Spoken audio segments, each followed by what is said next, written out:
Hello guys, कैसे हैं आप लोग। आशा करती हूँ कि अच्छे होंगे। तो चलिए आज हम शुरू करते हैं भारतीय संविधान के विदेशी स्रोत।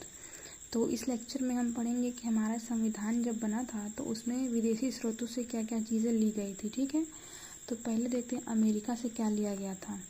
अमेरिका से मौलिक अधिकार लिया गया था, न्यायिक पुनरावलोकन लिया गया था, राष्ट्रपति का महाभियोग लिया गया था और वित्तीय आपात लिया गया था। ठीक है, फिर देखते हैं कि ब्रिटेन से क्या लिया गया था। ठीक है, तो ब्रिटेन से संसदीय शासन प्रणाली ली गई थी, एकल नागरिकता सिंगल सिटीजनशिप। जैसे बहुत से देशों की डबल जो है सिटीजनशिप रहती है कि यहाँ की भी रहेगी और वहाँ की भी रहेगी, तो वो दोनों देशों के जो पॉलिसीज़ होती हैं उनका लाभ ले सकते हैं, लेकिन हमारे इंडिया की एक ही है। ठीक है, आयरलैंड से क्या लिया गया था, डीपीएसपी यानी कि राज्य के नीति निर्देशक तत्व और राष्ट्रपति का निर्वाचन। कनाडा से लिया गया था संघीय व्यवस्था और केंद्र के पास अवशिष्ट शक्तियाँ। ठीक है, संघ और राज्य के बीच शक्ति का विभाजन कनाडा से। ऑस्ट्रेलिया से प्रस्तावना की भाषा और समवर्ती सूची ली गई थी। ठीक है, जर्मनी से, जैसे जर्मनी मनी आता है तो यानी आपातकाल के दौरान मौलिक अधिकारों का जो है निलंबन। ठीक है, और दक्षिण अफ्रीका से संविधान संशोधन की प्रक्रिया। ठीक, रूस या फिर सोवियत संघ जिसको पहले कहते थे, वहाँ से मौलिक कर्तव्य। अब देखते हैं कि हमारी भारतीय संविधान की अनुसूची क्या क्या थी और उसमें क्या क्या है। ठीक है, तो भारतीय संविधान की अनुसूची जो पहले हमारा संविधान में तब 8 थी, लेकिन उसमें परिवर्तन करके संशोधन करते करते 12 अनुसूचियाँ हो गई हैं। ठीक है, तो इसकी शॉर्ट ट्रिक इंग्लिश में क्या है, टीयर्स ऑफ ओल्ड पीएम। ठीक है, तो पहली अनुसूची इसमें क्या है, राज्य और केंद्र शासित प्रदेशों के बारे में। ठीक है, तो टी से हो गया टेरिटरीज। ठीक है, यानी कि केंद्र शासित प्रदेश। दूसरी अनुसूची में है वेतन और भत्ते यानी इमोलमेंट्स। ठीक है, तीसरी अनुसूची में शपथ है, ठीक, अफर्मेशन या फिर ओथ, इससे ए से। चौथी अनुसूची में राज्यसभा में सीटों का आवंटन, नहीं राज्यसभा, आर से राज्यसभा। पांचवी अनुसूची में शेड्यूल्ड एरिया यानी अनुसूचित क्षेत्र प्रशासन जो है, इससे यहाँ पे है।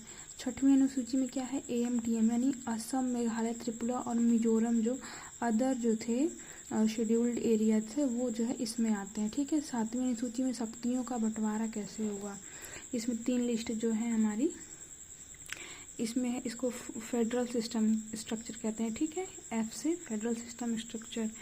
आठवीं अनुसूची में है 22 भाषाएं हमारी ऑफिशियल लैंग्वेज। ठीक है, 9वीं अनुसूची में भूमि सुधार, ये पहला संविधान संशोधन के थ्रू इसको ऐड किया गया था। ठीक है, लैंड रिफॉर्म। 10वीं अनुसूची में दल बदल विरोधी कानून, 1985 में 52वां संविधान संशोधन। ठीक है, 11वीं में पंचायती राज, इसमें 29 सब्जेक्ट हैं पंचायत।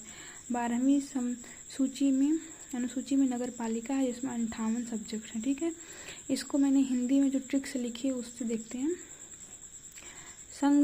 संघ के पैसों की शपथ लेकर राज्यसभा के अनुसूचित क्षेत्र के एएमटीएम ने वहां की शक्ति, भाषा एंड भूमि का दल बदलकर पंचायतों और नगर पालिकाओं को संभाला। ठीक है, संघ यानी कि ये पहली अनुसूची है। ठीक, पैसों यानी कि ये दूसरी अनुसूची है, शपथ यानी कि तीसरी, राज्यसभा यानी कि चौथी, अनुसूचित यानी कि 5वीं, एएमटीएम यानी कि असम और मेघालय और त्रिपुरा और मिजोरम, ये हमारी 6वीं हो गई।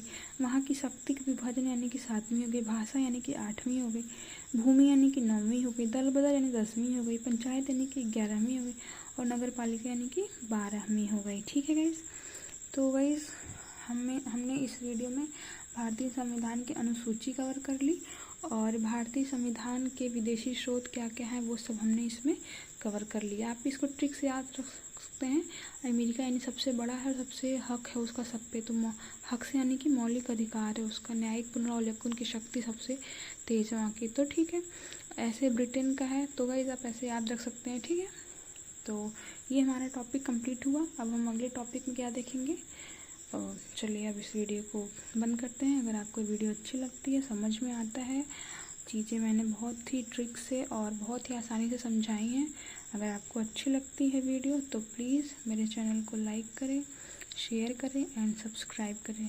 Thank you guys.